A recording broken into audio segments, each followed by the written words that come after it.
4 horses and a pony.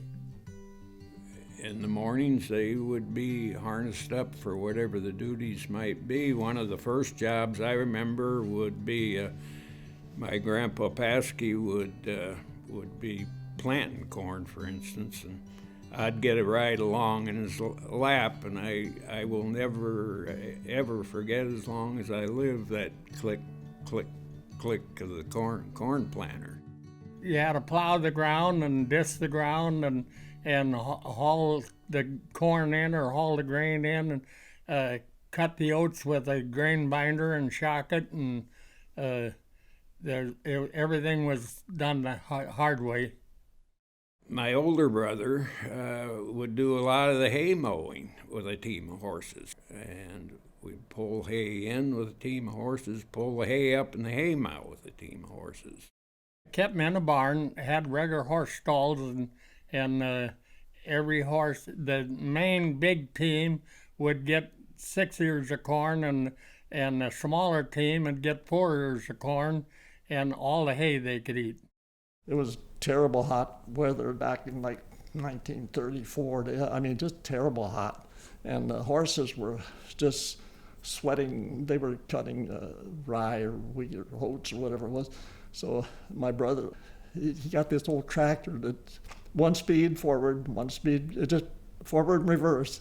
He was kind of mechanically inclined pretty much. So he hooked the chain onto the binder, and we never stopped cutting. Well, that converted my dad into, hey, maybe this isn't too bad, because it was just so hot. The farm in Lincoln Township was 240 acres, quite a bit larger. And that's when we needed the tractors. That's when tractors really came important to us. F-20 farmhauls was pretty popular, and a John Deere. But then they came out with the little, they called it an F-12 farmhaul. It was a little, and that was supposed to take care of, if you didn't have any horses, you would do what a couple horses would do. Well, you loved to drive the tractor, and you didn't have to curry them horses every morning and feed them and everything like that. Well, at the time when they were converting over to tractors and stuff, people thought they're going to always have to have horses around. We just can't get by. You know, we're going to always have to have some of them here. They got a tractor.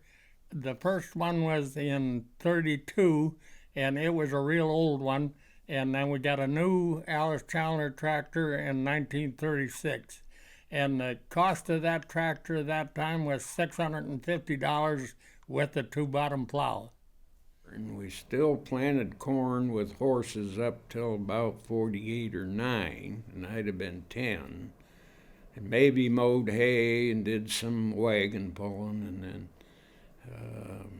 eventually horses faded away.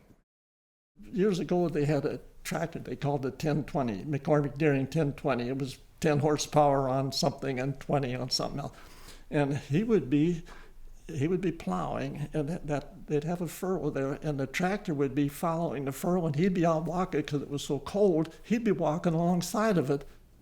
And the tractors them days didn't have some didn't have any hydraulics. And in my lifetime, I don't know which is the biggest thing, the hydraulics or the electricity that we use today, the electronics, the computers, and GPS. Horses didn't have GPS in 1940. So